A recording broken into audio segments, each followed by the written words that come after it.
Hi everyone, welcome back to Words 4. My name is Sascha, and today we're going to be reading Poodle and Hound, written by Catherine Lasky and illustrated by Mitch Vane. A great thank you to Charles Bridge for publishing this amazing work of literature. Before diving into the story, I'd like to point out that this is a collection of 3 stories within one book. So actually, it's like you have 3 different books. Today we're going to be reading the 3rd story, which is called The Garden. Feel free to check out this book from your local library and see the rest of the 2 stories. Now let's get started with The Garden. "I'm going to plant a garden," Hound said. He took out a big piece of paper and crayons. "Hound," Poodle said, "that is not planting a garden, that's drawing a garden." "The first step in planting a garden is planning. I shall make a drawing to show where each vegetable will grow," Hound said. "Just vegetables? We must have absolutely fabulous flowers." "And I mean fabulous." "Poodle," Hound said sternly, "flowers are not in the plan. Besides, they are not nutritious." He began to draw tiny pictures. He drew beets, carrots, radishes, and tomatoes. Then he drew cucumbers, beans, melons, and 5 kinds of lettuce. Do you know what he didn't draw? That's right, he didn't draw flowers. "Boring," Poodle muttered under her breath. She decided to go into the library. She wanted to read something exciting. At the library, Poodle saw a new book called Bad Bugs and Thugs. Put pests to the rest. "What is this about?" she asked the librarian. "It is about the bad bugs that wreck gardens, and the good bugs that keep the bad bugs away." Poodle sat right down and started reading. It was shocking how bad bugs could be. Thank goodness there were also good bugs. It turned out that gardeners could attract the hero bugs by planting certain kinds of flowers. "This is fantastic," Poodle said. "I can help Hound and get my flowers too." Poodle made a chart. Can you guess what Poodle was thinking and what was going on in her mind? That's right. I think that Poodle was thinking to herself, well, there are bad bugs and good bugs.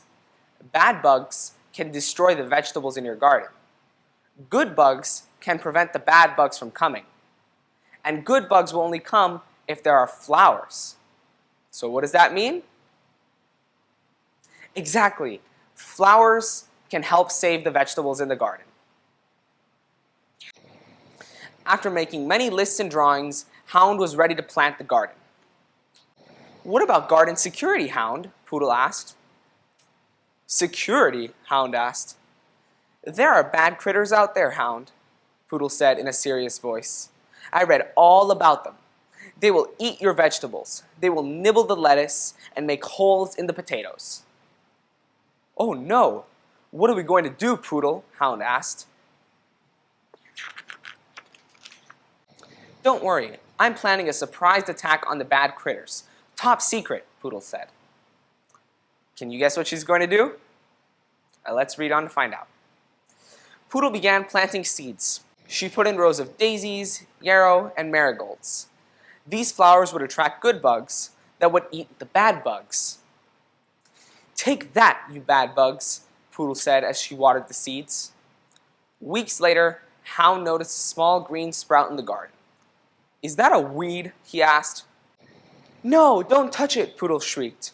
"Have patience. Patience. Patience. It will grow bigger."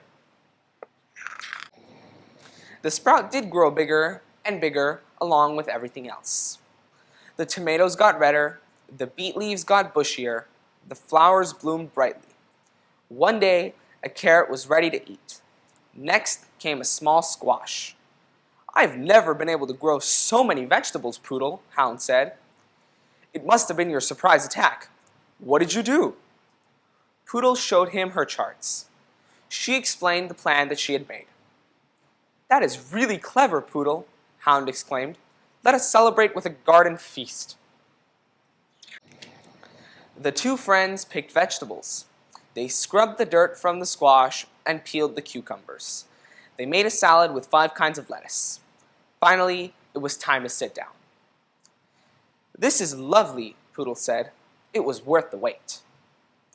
"Can you wait just one moment, Poodle?" Hound asked. "Oh, Hound," Poodle protested. "Patience. 1 minute, please," Hound begged. "Oh, all right," Poodle said. Hound came back with a bouquet of flowers. "Poodle, thank you for showing me that flowers are a vegetable's best friend," he said. Poodle looked at the flowers that Hound had brought to the table. She looked at the feast they were about to eat. "Garden friends," she whispered. She put a marigold behind her ear. "Now, what will we plant next year, Hound?" "I thought you would never ask, Poodle," Hound said. He pulled out the new plants from his back pocket. And what do you think were on Hound's plans? Well, I think that it was flowers and vegetables. The end. Wasn't that a great story? At the end, Hound and Poodle both realized that they need to compromise. Do you know what it means to compromise? Exactly. It's when two people work together, even though they might disagree, to get the best possible goal. Hound wanted vegetables and Poodle wanted flowers. But because they planted both, they were able to make the best garden possible and prevent the bugs from eating up their garden. If you like this story, it's called Poodle and Hound. Feel free to check out the other 2 stories within this book. Once again, my name is Sascha. Thank you.